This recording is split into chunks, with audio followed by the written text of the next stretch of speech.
Hello everyone! Today we have a lovely topic to discuss. We are talking about hell. Well, what do we know about hell? First of all, it's not the same as afterworld. Well, luckily, yeah. So, what do different religions tell us about hell? What's gonna happen to all the sinners? Where do they go? What does the hell look like? So, off we go. Let's have a look at some famous religions and see how they describe hell. Number one is Scandinavia, and we have Helheim.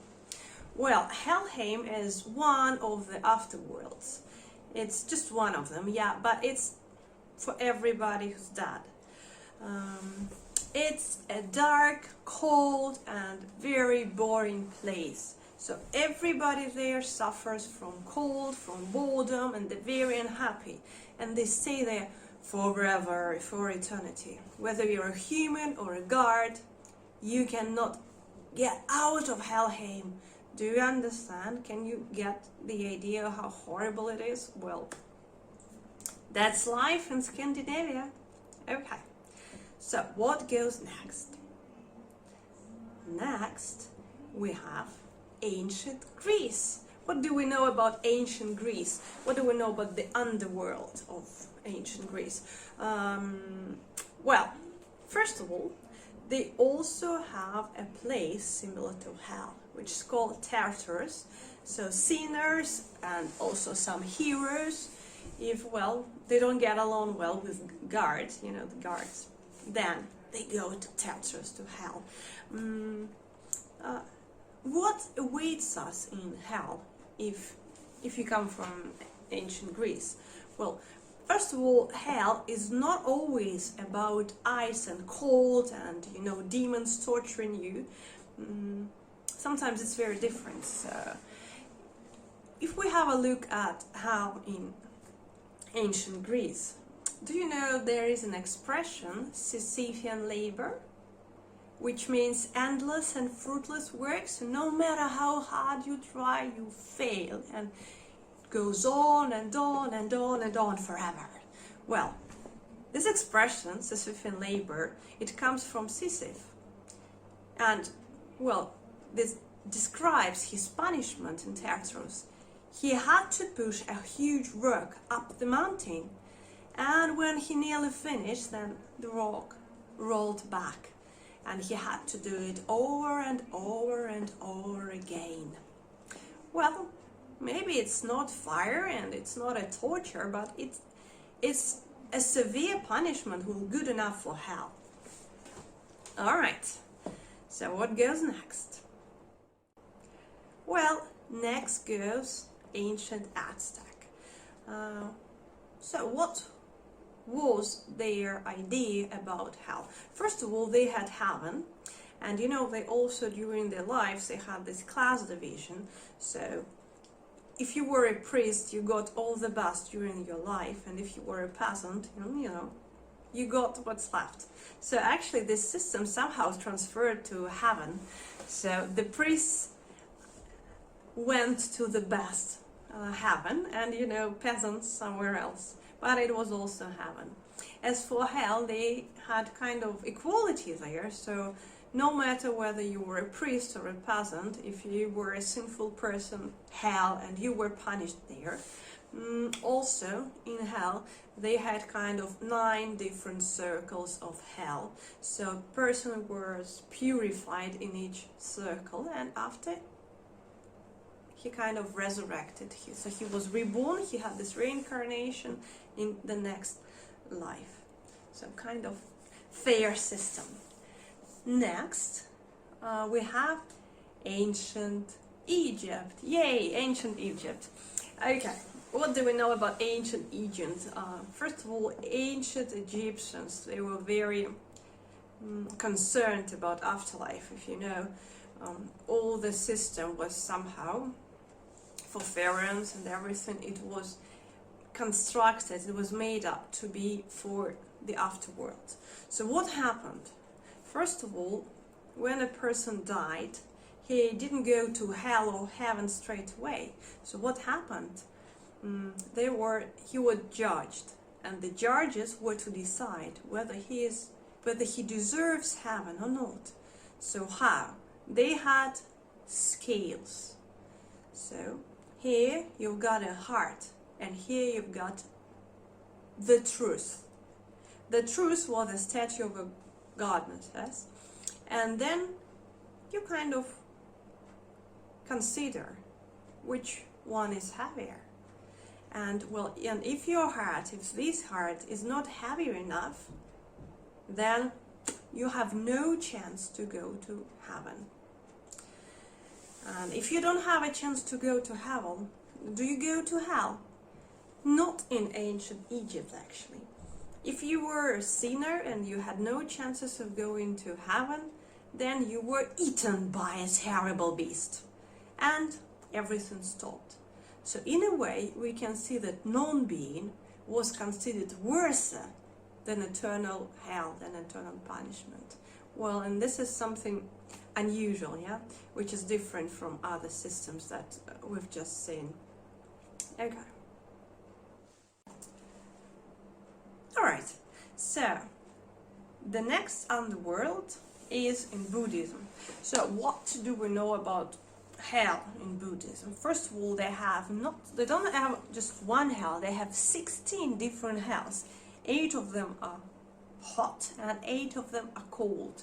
So depending on what your sins were, a person kind of went to a different hell. So what for do we go to hell according to Buddhism? To purify. So you purify your soul, and then we have reincarnation. So you're reborn again. All right. One of the most colorful hells is actually in Christianity. What do we know about Christianity and the way Christian people see hell? First of all, I should say that there are not so many details in the Bible about hell. There are a few places in the Bible where they explain that, well, hell is a place where sinners suffer, and heaven is a place where righteous people rejoice. So that's the general idea. All we know, all the details actually about Christian hell, I mean, all these colorful descriptions, they come from Middle Ages. But in Bible, actually, there was Sheol, like afterworld, and there was also Gehenna, which is actually hell. That's actually where the whole idea of modern hell comes from. Gehenna, originally, historically, was a real place, a physical place, and that was a place where people used to burn dead animals, and they used to burn the bodies of prisoners. So that's a real physical place where the name comes from. So, well, hell. So, first of all, also, if you remember from the history, before Jesus actually went down there to the pit and saved righteous people, everybody had to stay in hell. Yeah, so Jesus kind of saved righteous people and took them out of hell to heaven. But well, lucky guys. So all the details about modern, yeah, I can say modern hell. So what we know about all these lovely pictures of demons, fire, and people burning and everything, that all comes from Middle Ages, when people used to reinforce this idea of punishment. So if you're not good, you go to the pit, and what happens there? This really, really, really terrible things happen there. So if you know Dante, then he was the one who actually summarized everything about hell, about the circles of hell and punishments you got in there. So if you want some details, you can go for Dante and find some info about about hell in Middle Ages. Okay. So, what can we summarize about hell? Well, in general, people think it's a place for sinners, where sinners suffer for what they've done during their life on earth. So what is actually hell? What is it for real? Let's find out. What does the teaching tell us about hell? Well, first of all, in reality, and what's very important, hell is real. Yes, it exists. Don't get scared. Don't run away. Don't panic. No worries. Hell is something different from what we used to think. So first of all, it exists. Secondly, it's not the same for everyone. So to say, we call it personal hell. So it's actually your personal space where you get purified. And it's something that we really need. So everyone does something inappropriate during his life. It's inevitable. There are good natural laws. We all break these laws, so something goes wrong this or that way. So we still get this negative energy, we still break natural laws, and this bad energy is accumulated all around us. So we kind of get poisoned, get sick with this energy. So the only way to get rid of it is personal hell. So number 3, you cannot get rid of hell, It will happen anyway, and it's for everyone. You cannot, somehow escape it. It will happen, and it's good for you. Number 4, hell, it's not an eternal punishment. And what's also good, you cannot actually feel how long you stay in hell. So it's not really, a pleasant process, so to say. It kind of hurts, but it's more of a bad dream. So it somehow started and here it ended. You cannot even say whether it was 1 minute or 1 hour or 10 years. You don't know, so it doesn't matter for you. It's kind of your experience and your process of purification. So don't worry, you will not have, the clocks up there and not a cuckoo clock telling you, you have another 10 years to stay in hell. No, that's not gonna happen. So it's gonna be quick and efficient. All right. Number 5, hell is not a punishment. It's not like what many religions say, that's kind of a punishment from higher powers. So they don't like you, and then they punish you with this. Hell is nothing like this. So number 6, hell is a kind of it's a natural reaction to actually what happened during your life. In reality, if you put your finger into the fire, it gets burned, yes? So it hurts. The same with hell. If you break natural laws, then this negative energy accumulates around you, and it has to, burn out at some point, because you cannot, drag this heavy weight forever. So after each life, you have this period of purification, where the natural, this dirt and everything bad gets washed off you. Because this is hell, so we all need it. How long do we stay in hell? Well, it's very hard to say. It's actually because nobody has ever